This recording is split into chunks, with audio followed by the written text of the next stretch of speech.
don't forget to subscribe my channel. Hang Duk Mana. Assalamualaikum, selamat datang lagi ke channel Hang Duk Mana. Mari kita dengar ucapan Pak Ahmed Anwar Ibrahim ketika program Madani di Kuala Selangor. Sebentar saya baca detail sedikit. Bukan ringgit saja, duit Jepun, China dan Asia pun susuk PM. Perdana Menteri Anwar Ibrahim hari ini berkata bukan hanya ringgit saja yang merosak kerana mata wang Jepun, China dan negara ASEAN lain juga mengalami penurunan. Okey, mari kita dengar ucapan dari Pak Ahmed Anwar Ibrahim. Dia akan minta komen macam biasa. Kita sedang tangani beberapa masalah ekonomi dunia. Saya bukan nak bagi alasan. Ini kenyataan dia. Di Indonesia ada sedikit persoalan mengenai harga beras yang melambung naik. Di beberapa tempat harga gula melambung. Harga minyak meningkat. Dan ini akibat sebahagiannya perang Rusia-Ukraine, sebahagiannya sekatan di Suez Canal dan kawasan berdekatan dengan dunia Arab yang akibat kezaliman penjajahan Zionis Israel terhadap Gaza. Tapi itu kenyataannya. Sebagai pemerintah, kita tak boleh bagi hanya alasan. Rakyat nak tahu apa tindakan kita lakukan untuk meringankan dan mengedarkan. Nah, ini yang kita cuba lakukan. Tapi alhamdulillah, walaupun kadang-kadang kita hanya diberitakan yang negatif saja. Tetapi yang positif tidak. Malaysia di ASEAN mencatat di antara kadar inflasi yang paling rendah, 1.5%.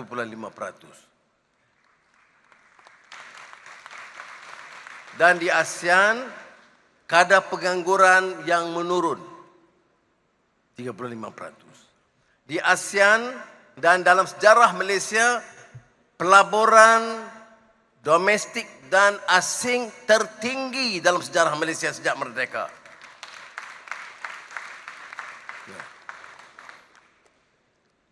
Pasaran saham kian segar. Jadi ini yang positif. Kita hadapi masalah kejatuhan nilai ringgit yang juga menimpa yen Jepun, renminbi China dan semua currency mata wang negara ASEAN melainkan Singapura. Apa langkah yang kita ambil? Kita ada pilihan. Orang-orang yang tegur kita soal nilai ringgit, dia minta kita selesaikan. Ada cara selesaikan. Yang ditentukan oleh semua pakar-pakar kewangan antarabangsa. Bila ringgit atau mata wang jatuh, kita naik kadar faedah.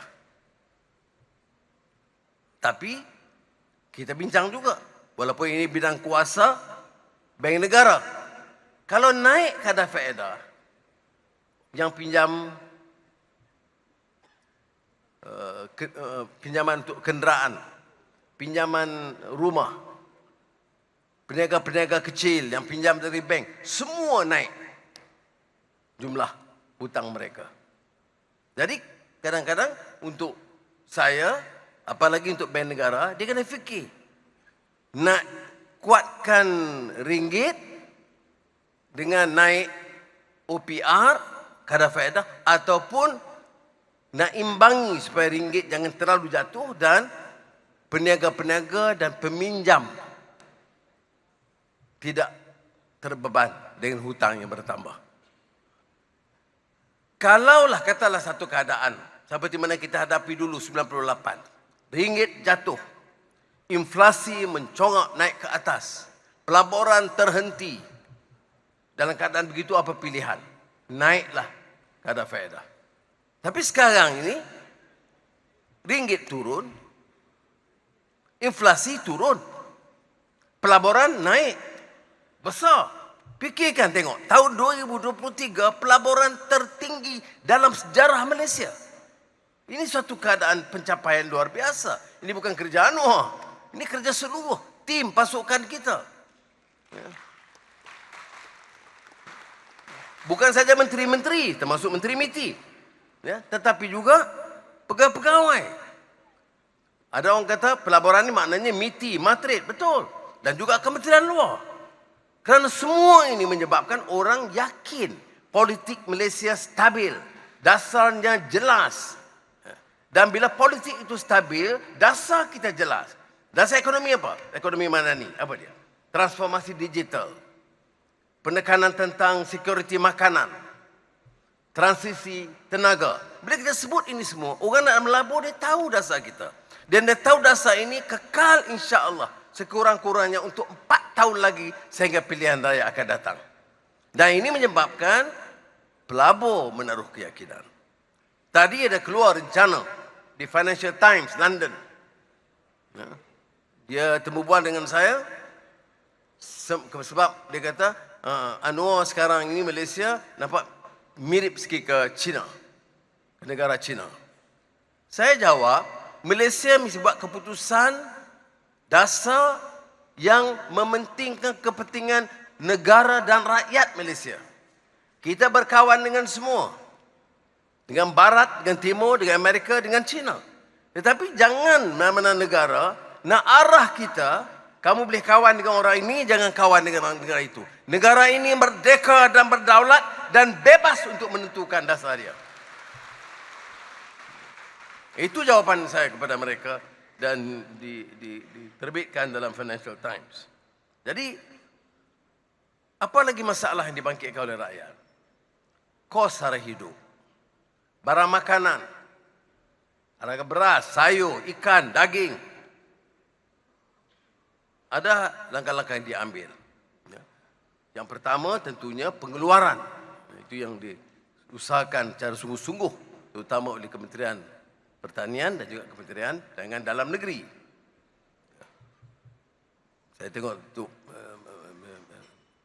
Mat ni dia bagi Datuk Seri Mat sekarang saya tak panggil. Saudara Mat Sabu ini sudah menjelaskan seluruh, mengerahkan, menekan supaya ada usaha yang lebih daripada dulu. Tapi tindakan segera orang menurun. Jadi kita kena cari kaedah-kaedah bagaimana. Sebab itu ada agro madani, ada jualan rahmah, ada program yang jualan madani. Ini semua asalkan boleh kurangkan harga barang. Ya. Kerana kadang-kadang soal pemasaran, kadang-kadang biarlah banyak masalah. Jadi itu yang kita lakukan sedaya upaya dan saya ucap terima kasih kepada semua jentera kerajaan, pegawai dan pengusaha dan peniaga-peniaga kecil yang bantu untuk menjayakan program-program membantu masyarakat.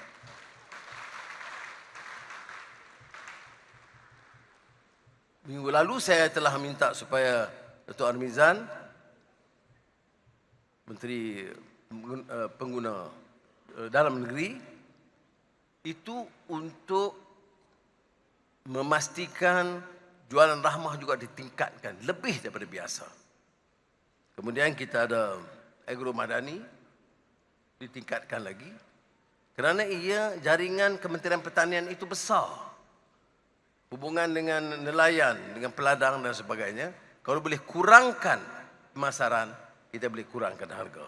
Begitu juga inisiatif di Parlimen Syed Abdul Hussein, itu kita teruskan. Saya tidak ada masalah. Cuma bila mai soal dasar, nak tetapkan dasar harga padi, itu kita harus sabar sekejap, ikut proses sebelum kita muktamadkan.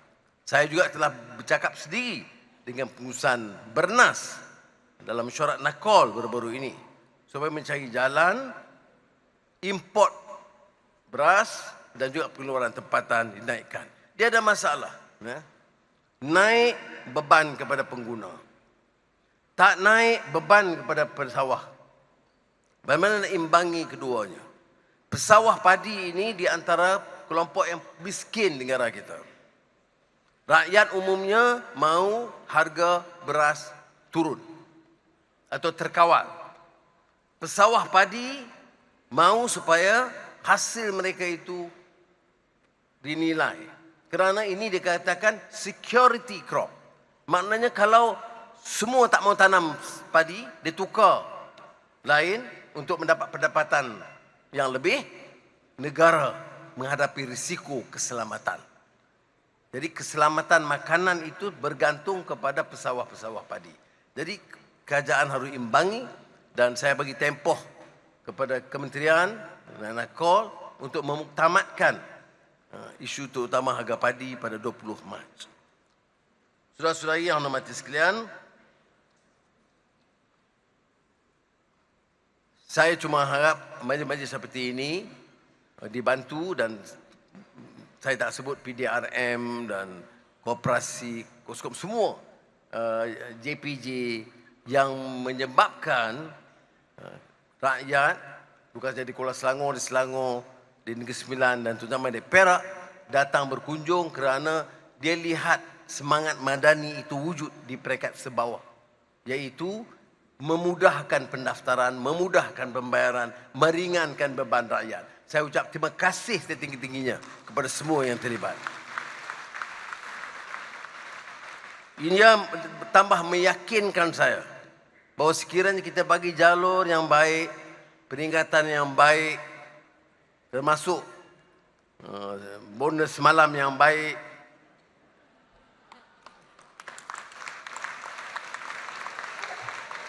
semangat kerja pun meningkat. Ya, semangat kerja pun meningkat. Jadi sebab itu penjawat awam ini sangat penting untuk kita, tugas mereka.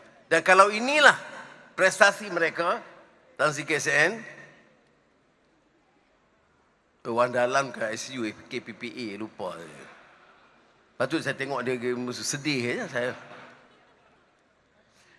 Tan Sri KSN, kalau inilah kita tengok prestasi penjawat-penjawat awam di peringkat tinggi dia serendah-rendahnya, tidak ada sebab mengapa tak boleh kita kaji sistem saraan tahun ini.